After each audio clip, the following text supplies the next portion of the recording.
Let's talk about the Expendables 3.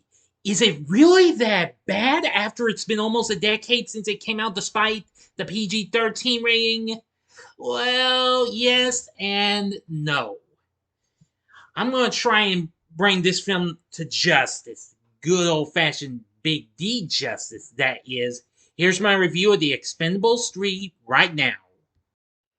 This is Big D's Entertainment Rankings and Reviews.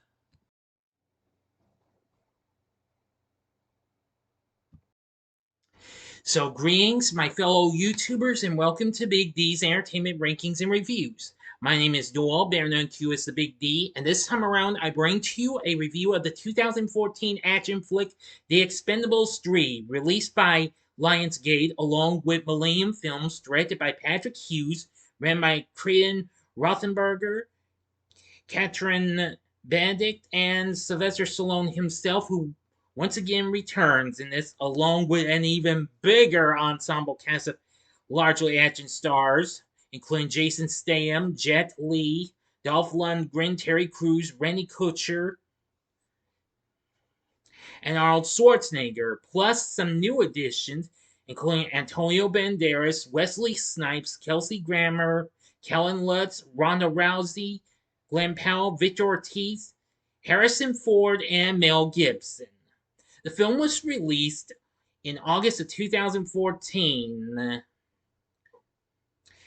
and while it was the weakest of the franchise to do so well, by that I mean the lowest grossing film, and it got a PG-13 rating by the MPA instead of an R rating. Yeah, please don't mind me calling it as it's called now, the MPA instead of MPA, as it was called back in the day. And with the PG-13 rating, it upset many fans of the franchise, and well, sort of kind of upset me a little. And partly due to negative critical reviews and being leaked 3 weeks before its scheduled release, the film did alright, but just, well, I won't get into the details yet of that yet. So let's just get into the story. But first, if you haven't seen my reviews of the first two films, click on that card and it'll take you to the new playlist I created, just in case you might have missed them, or if you want to see them again if you like. I can see the first one's already done so well. The second one's starting to get up there, so let's hope for the best. All right, let's begin. The Expendables, led by Barney Ross and formed by Lee Christmas, Gunnar Jensen, and Toll Road, extract former member Dr. Death, a knife specialist and team medic, from a military prison during his transfer on a train. They recruit Dr. Death to assist them in intercepting a shipment of bombs meant to be delivered to a warlord in Somalia. Arriving there, they reunite with Hail Caesar, who directs them to the drop point, where Ross is surprised to find out that the arms trio providing the bombs is Comrade Stonebanks, a former co-founder of the Expendables who went rogue and was presumed dead. In the ensuing firefight, the Expendables kill all but Stonebanks, who shoots Caesar. They are forced to retreat when Stonebanks drops a glide bomb on them from his helicopter, and Caesar is severely injured. Back in the US, CIA operative Max Drummer, the Expendables' new missions manager, gives Ross a mission to capture Stonebanks to bring him to the International Criminal Court to be tried for war crimes.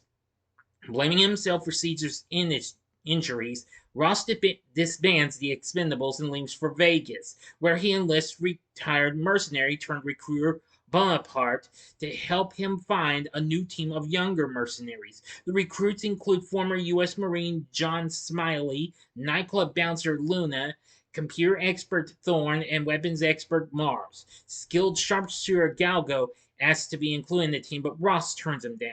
The four new team members rendezvous with Ross's rival, Trench Mouser, returning a favor for Ross. Drummer has traced Stonebanks to Bucharest, where he is set to make an arms deal. Ross and the new recruits infiltrate an office building Stonebanks is using and having to kill a few men in the process, including arms buyer Goran Vata. Capture Stonebanks. In transit, Stonebanks taunts Ross and explains why he betrayed the Expendables. Ross nearly kills him to shut him up, but despite Stonebanks egging him on, he stands down. Stonebanks' men catch up to them with the aid of his GPS tracker and fire a missile at the team's van. Ross is thrown into a river while Smiley, Luna, Thorne, and Mars are captured by Stonebank's new crew.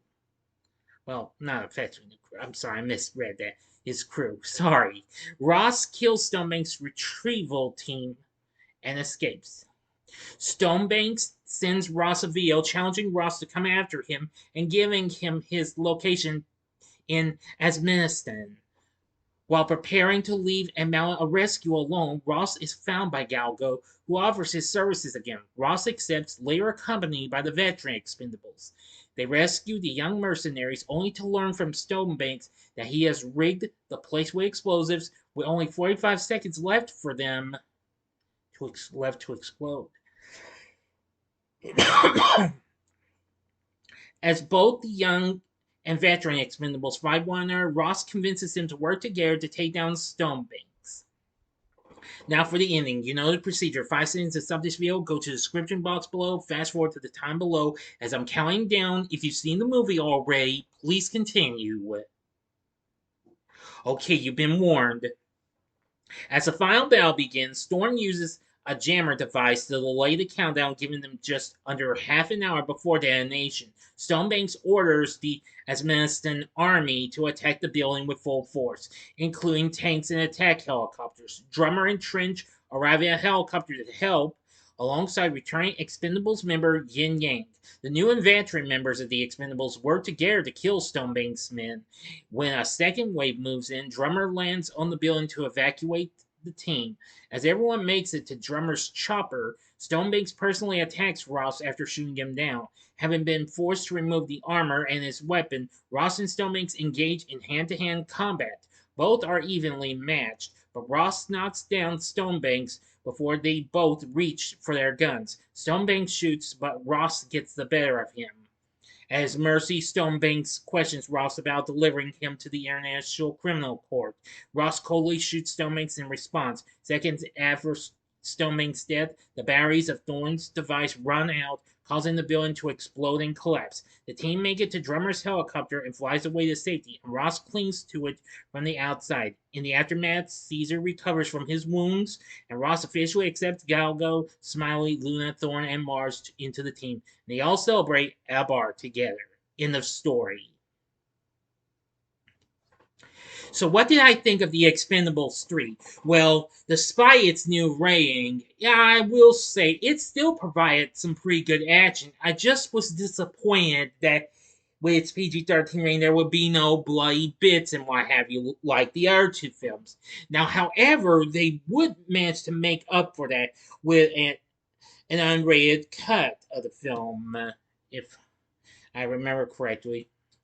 Now, apparently, Stallone announced that he was aiming for a PG-13 rating, stating that albeit it was close to being rated R, when he wanted to reach a younger and broader audience with the new film. Well, the MPA actually originally signed with the R rating and had to be trimmed down to be the PG-13 rating. And so they gave it to the film for violence, including intense sustained gun battles and fight scenes, and for language. Since its release, Stallone regrets the rating, saying that it was a horrible miscalculation on everyone's part in trying to reach a wider audience, but in doing such, diminish the violence that the audience expects. I'm quite certain it won't happen again. Well, I'm sure it won't, and what have you.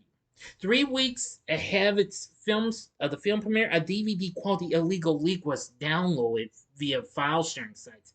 Boy, I'm lucky I didn't do that, because that would have been steal. That we know that's stealing. Everyone knows that. And Lionsgate filed a lawsuit in California federal court against 10 anonymous individuals for copyright infringement. Yep. So anyway, after its release, it got released on DVD and Blu-ray. The Blu-ray, of course, actually includes a special extended version of the film accompanying the theatrical version, as well as behind-the-scenes featurettes and what have you. But the DVD only includes the original theatrical cut. Excuse me for one moment, please. Sorry about that. Now, However, some good things I liked. They brought Brian Tyler back on board to do the score. The action was not too bad, but despite it being toned down for a PG-13 rating, yeah, it could have been better. I haven't seen the unrated cut of the film. I wish I did. Maybe I will if I happen to encounter it someday. Now, our cast, well, mostly we got the same. Stallone as Barney Ross, Jason Statham as Lee Christmas, Jet Li as Yin Yang, Dolph Lundgren as Gunner, Terry Crews as Caesar, Randy Couture as Toll Road, and Arnold Schwarzenegger as Trench Mouser. They were all still pretty good though. As for the new characters, we have Antonio Banderas as Galgo. He was good. Wesley Snipes as Dr. Death. He was good. Let's see. Kelsey Grammer as Bonaparte. Not bad. No, I'm being mixed up. Kellan Lutz played Smiley. He wasn't too bad. Ronda Rousey played Luna. She was good. Glen Powell played Tom. And Victor Ortiz played Mars. Now, I liked them all. We also have Harrison Ford as Max Drummer. He was pretty good. But I gotta say, Mel Gibson was a big surprise as the villain. Although he wasn't quite close to as good as Jean-Claude Van Damme was in the last film. But he tried his extreme best. But still, Conrad Stonemakes was a pretty good villain nonetheless. Despite this PG-13 rating, it was the lowest grossing film in the trilogy, going on to make $214 million worldwide. Now, after it's been almost a decade since this film came out, I sort of can defend the film a little, but not much though. Just because it's toned down violence and stuff like that. That's one thing I'm not too thrilled with. But anyway, if I do happen to encounter the unrated version, though, I will certainly look into it. But with everything I've said about the film, would I recommend it? Well, maybe a one-time watch. And if you're not satisfied with the PG-13 version, watch the unrated cut. I trust it's better. So anyway, well, the same thing goes for if you're a hardcore completionist. So if you like this, so that comes to the end of this. I will review Expendables for this weekend. So I hope you enjoyed this, and if you like the video, consider clicking the like button, subscribe, and what did you think of the Expendables stream? Let me know in the comments section as well. Subscribe and be a part of the Big D Nation. Sorry, I'm getting a little tied up. And stay tuned next time. I'll be bringing to you my Saturday morning TV log of the original Fantastic Four animated series from 1967. So I hope you enjoyed this, and if you did, consider checking out my reviews for these other films. In the upper left-hand corner is my review of Transporter 3 with Jason Statham, which has now already surpassed my views for the first film. The upper right-hand corner is my review of the first ever Lethal Weapon with Mel Gibson. Or you can go to the bottom left-hand corner and see my review of its pretty good sequel, Lethal Weapon 2. And the bottom right-hand corner is the button you can click to subscribe. If you like rankings and reviews on movies, TV, music, video games, etc., then I'm your guy. Thanks for watching. Until next time, I'm the Big D saying, see ya.